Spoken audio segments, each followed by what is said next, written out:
सोनप्रयाग से सुबह 10 बजे निकलकर रात के 12 बजे बद्रीनाथ पहुंचने की पूरी सच्चाई और रास्ते का वो जाम जो आपका घंटों खराब कर सकता है। बद्रीनाथ के अद्भुत दर्शन के साथ साथ आज आपको घुमाएंगे भारत का पहला गांव माना गांव और दिखाऊंगी वहां का एक एक ऐसा रोमांच जो आपने पहले कभी नहीं देखा होगा। तो चलिए शुरू करते हैं आज का ये सुंदर सफर। बाबा केदारनाथ के दर्शन के बाद हम लोग सोनप्रयाग से सुबह लगभग 10 से 11 बजे के बीच गाड़ी बुक करके बद्रीनाथ के लिए निकले। और दोस्तों, अगर आपने मेरी केदारनाथ की वीडियोस नहीं देखी है तो जाके चैनल पे चेकआउट ज़रूर कीजिएगा, वहाँ मैं पूरी जानकारी दी हूँ। रास्ते में हमें बहुत बड़ी परेशानी का सामना करना पड़ा। जोशीमठ के पास हैवी ट्रैफिक जैम मिला था, जिसकी वजह से हमारा काफ़ी समय वहीं पे बर्बाद हो गया। हमें बद्रीनाथ पहुँचने में काफ़ी रात हो चुका था। तो मैं आपको एक सलाह दूंगी कि आप जितनी जल्दी सुबह हो सके उतनी सुबह निकलिए। लंबी यात्रा और जाम के बाद हमें बहुत तेज़ भूख लगी थी, तो हम रास्ते में एक जगह रुके, थोड़ा पेट पूजा किया, उसके बाद फिर निकल पड़े। जाम के वजह से हमें बद्रीनाथ पहुंचने में रात के लगभग 12 बज चुके थे। तो हमने सबसे पहले होटल लिया, स्टे किया, उसके बाद सुबह जल्दी उठे बद्रीनाथ के दर्शन के लिए। रात को थकान की वजह से मैं आपको होटल नहीं दिखा पाई थी, इसलिए अभी देखिए होटल का व्यू। होटल काफ़ी अच्छा था, रूम्स भी बड़े बड़े थे। एक रूम में डबल बेड के 2 बेड लगे हुए थे। वॉशरूम भी काफ़ी अच्छा था। आप अगर आएँ तो इस होटल में रुक सकते हैं, ये बजट फ्रेंडली है, आपके बजट में ही आएगा। अब हम लोग सुबह नहा धोवा के रेडी हो चुके थे बद्रीनाथ के दर्शन के लिए। तो अब हम निकल रहे हैं मंदिर की तरफ। रास्ते में हमें दिखा अंडर कंस्ट्रक्शन नया मॉल जो अभी बन रहा है। बद्रीनाथ धाम को अब मास्टर प्लान के तहत बदला जा रहा है, ताकि आने वाले समय में यात्रियों को और अच्छी सुविधाएं मिल सके।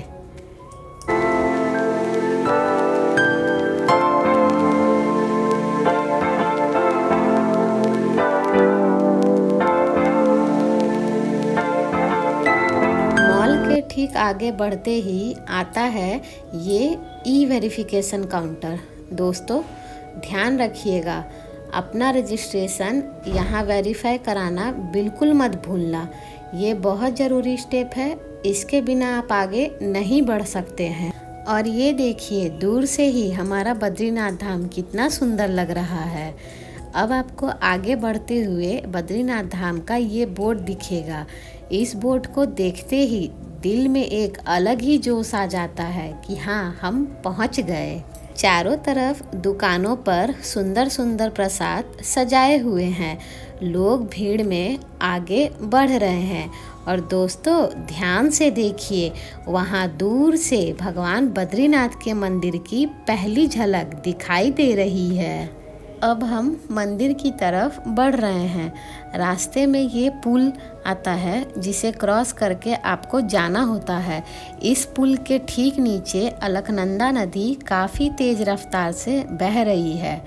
उसकी आवाज़ और यहाँ का ठंडा मौसम, सच बताऊँ तो इस पुल पर चलते हुए रास्ते की सारी थकान, सारी परेशानियाँ एक पल में गायब हो गई।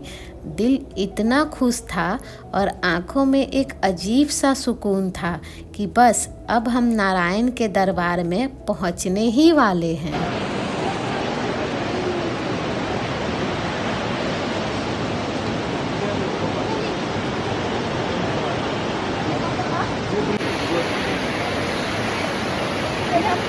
मंदिर के पास पहुंचते ही हम सबसे पहले गए यहाँ के सबसे पवित्र तप्त कुंड पर। दोस्तों, अलकनंदा नदी के बिल्कुल पास होने के बाद भी इस कुंड का पानी हमेशा गर्म रहता है। कहते हैं इस पानी में गंधक होता है जो शरीर की सारी थकान को दूर कर देता है। हमने भी यहाँ हाथ मुँह धोए और छींटे मार लिए, क्योंकि हम होटल से नहा के आए थे। पर इतनी ठंड में इस गर्म पानी को छूते ही पूरी थकान मिनटों में गायब हो गई। ये देखिए दोस्तों, लाइन कितनी लंबी है। हम लोग भी अब इस भीड़ का हिस्सा बनकर धीरे धीरे मंदिर की तरफ बढ़ रहे हैं। जैसे जैसे हम आगे बढ़ रहे हैं, मंदिर की रंग बिरंगी खूबसूरती हमारे और पास आती जा रही है। इतना सुंदर लग रहा है मंदिर कि यहाँ से नज़र हटाने का मन ही नहीं कर रहा। भक्तों की कितनी भारी भीड़ है आप देख सकते हैं। पूरा जन सैलाब नारायण के नारों से गूंज रहा था। और अब हम पहुंच गए हैं मंदिर के बिल्कुल मेन गेट पर। ऐसा लग रहा है जैसे सदियों का इंतजार बस अब खत्म होने वाला है। लग रहा है बस एक और कदम और अब हम बद्री विशाल के सामने होंगे।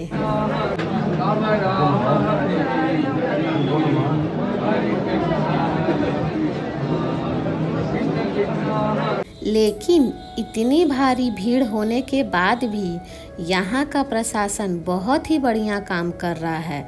बाहर लंबी लाइन लगवाने से लेकर मंदिर के कैंपस तक प्रशासन ने सब कुछ इतने अच्छे से मैनेज किया हुआ है कि किसी को कोई परेशानी नहीं हो रही थी। सबको लाइन में लगाकर बहुत ही आराम से और सिस्टमैटिक तरीके से दर्शन करवाया जा रहा था। हर कोई बस एक झलक पाने के लिए सब्र के साथ आगे बढ़ रहा था। जैसे ही हम दर्शन करके कैंपस में आए, वैसे ही अचानक यहाँ बारिश शुरू हो गई। ठंड पहले ही बहुत थी और इस बारिश ने ठंड को 10 गुना बढ़ा दिया। लेकिन दोस्तों, यहाँ खड़े भक्तों का जज्बा देखिए। बारिश हो रही है, ठंड कपकपाए जा रही है, पर भीड़ कम होने का नाम नहीं ले रही है।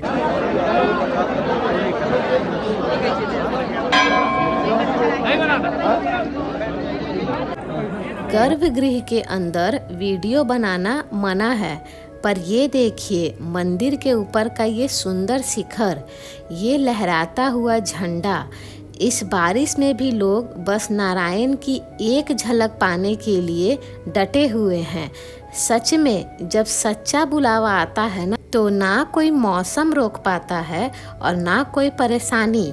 भक्त यहाँ आए हैं तो दर्शन करके ही जाएंगे। वैसे दोस्तों, आपको बता दूं कि यहाँ वीआईपी दर्शन की भी सुविधा होती है, जिसके कुछ अलग रूल्स और चार्जेस हैं, जो आप उत्तराखंड के 4 धाम वेबसाइट पर चेक कर सकते हैं।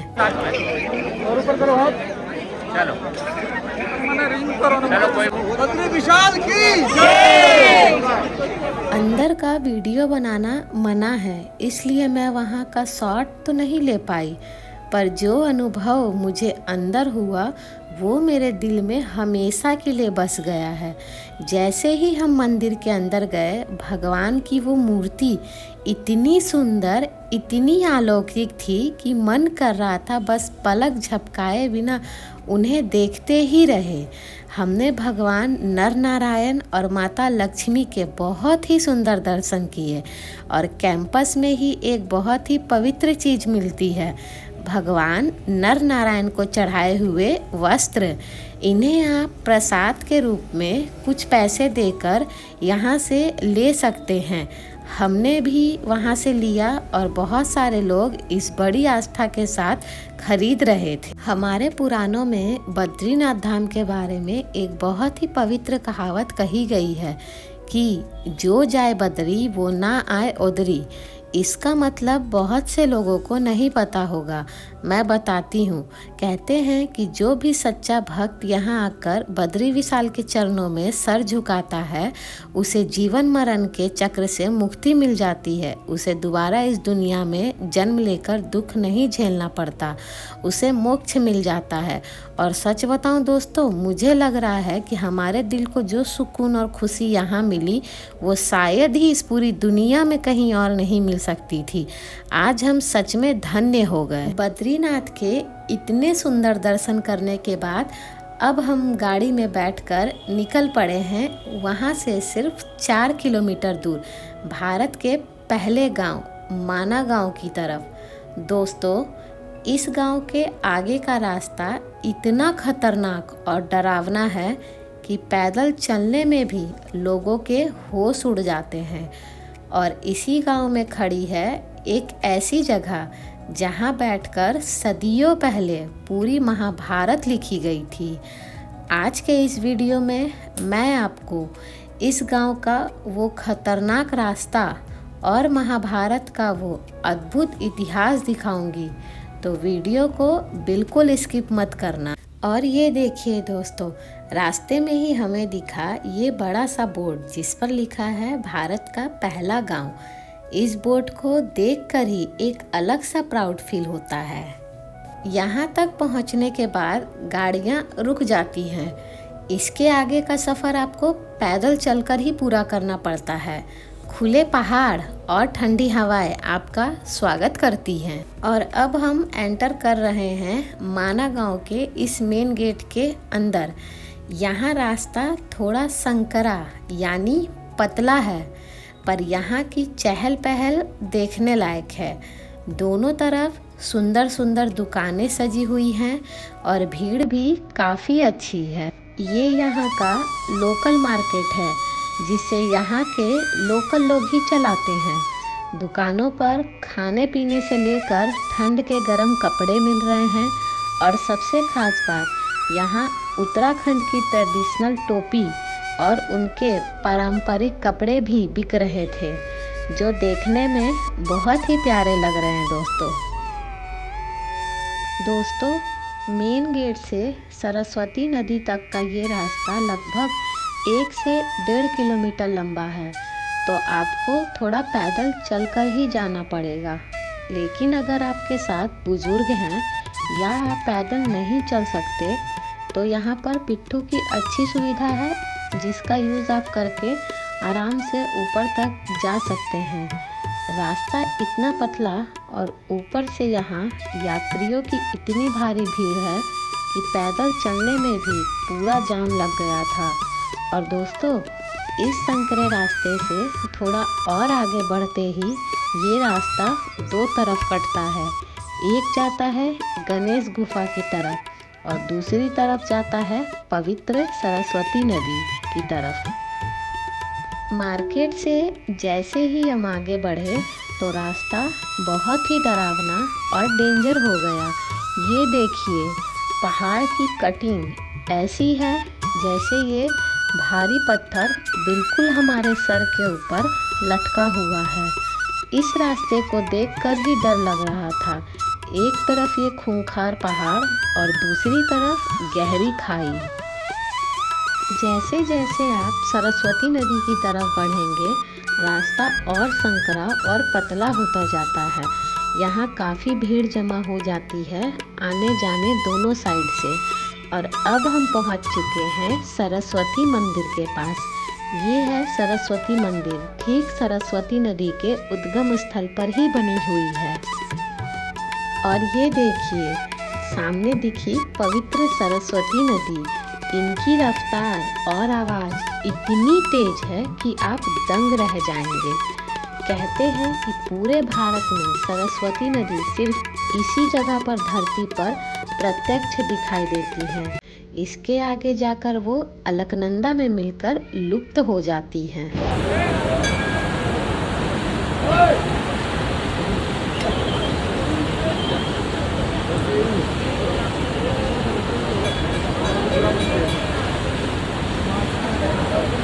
फिर हमने सरस्वती माता के मंदिर में जाके माता के चरणों में सर झुकाया, उनका आशीर्वाद लिया। और सच बताऊं, इस जगह पर आकर मन को एक अलग ही शांति मिली। सरस्वती नदी के ठीक ऊपर बना है ये ऐतिहासिक भीम पुल। इसके पीछे महाभारत की कहानी है कि जब पांडव इसी रास्ते से स्वर्ग जा रहे थे, तो रास्ते में सरस्वती नदी की तेज रफ्तार को द्रौपदी पार नहीं कर पा रही थी। तब भीम ने इस भारी भरकम पत्थर को उठाकर नदी के ऊपर रख दिया ताकि द्रौपदी उसे पार कर सके। इस पुल के आगे जो आपको ऊंचा पहाड़ी रास्ता दिख रहा है ना, इसी को स्वर्गारोहण मार्ग कहा जाता है। ये वही रास्ता है जहाँ से पांडव स्वर्ग की तरफ गए थे। इन पहाड़ों को देखकर मन में एक अजीब सा एहसास होता है कि हम उस जगह पर खड़े हैं जहाँ कभी सदियों पहले पांडव चल कर गए थे। अपना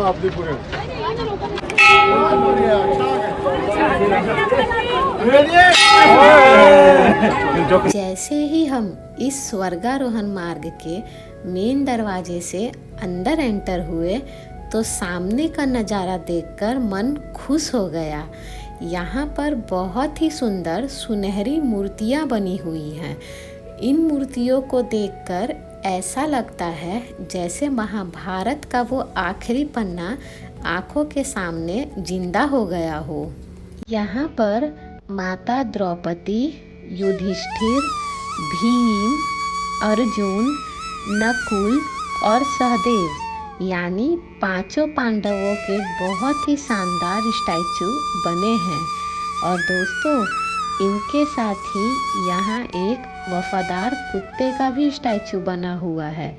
कहते हैं जब पांडव स्वर्ग जा रहे थे तो रास्ते में एक एक करके सब गिर गए थे, पर ये कुत्ता आखिरी समय तक युधिष्ठिर के साथ चलता रहा।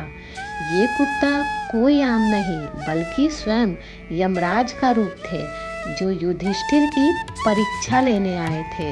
इन सभी मूर्तियों को इतने पास से देखने का एक अद्भुत ही अनुभव था। इन मूर्तियों को देखने के बाद हम थोड़ा और आगे बढ़े तो रास्ते में अगल बगल खाने पीने की बहुत ही सुंदर दुकानें थी। यहाँ का मौसम और पहाड़ों का व्यू इतना खूबसूरत था कि हमारा दिल खुश हो गया।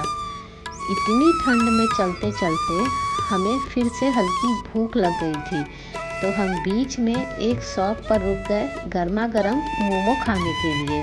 दोस्तों, पहाड़ों की इस कपकपाती ठंड में तीखी चटनी के साथ गरम मोमोज खाने का मज़ा ही कुछ और है। हमने यहाँ मज़े से मोमो खाए, थोड़ा आराम किया और अब हम फिर से आगे बढ़ रहे हैं। मोमोज खाने के बाद थोड़ा और आगे बढ़ने पर हम पहुँच गए यहाँ की सबसे फेमस जगह, इंडियाज़ फर्स्ट टी स्टॉल यानी भारत की प्रथम चाय की दुकान। इस दुकान को देखकर ही डर और थकान दोनों गायब हो जाती है। पहाड़ों की ठंड में भारत की इस पहली दुकान पर चाय पीना अपने आप में एक अलग ही रोमांच है। दोस्तों, इस भारत की प्रथम चाय की दुकान से लगभग 5 किलोमीटर आगे पैदल चढ़ाई करके आता है पवित्र वसुधारा फॉल्स। हम लोग वहाँ नहीं जा पाए क्योंकि हमें देर हो रही थी, मौसम भी बदल रहा था और हमें आगे के लिए निकलना था। लेकिन इस झरने के बारे में हमारे पुराणों में एक बहुत ही चमत्कारी बात कही गई है। कहते हैं कि इस झरने का पानी किसी भी पापी इंसान के ऊपर कभी नहीं गिरता है। अगर कोई पापी इसके नीचे खड़ा भी हो जाए तो पानी अपना रास्ता बदल लेती है। इसका पानी सिर्फ पुण्य आत्माओं पर ही गिरता है। अगली बार जब हम यहाँ आएंगे तो वहाँ ज़रूर जाएंगे, पर अगर आपके पास समय हो तो आप इस 5 किलोमीटर ट्रैक को ज़रूर पूरा करना। चलिए अब हम यहाँ से वापस चलते हैं।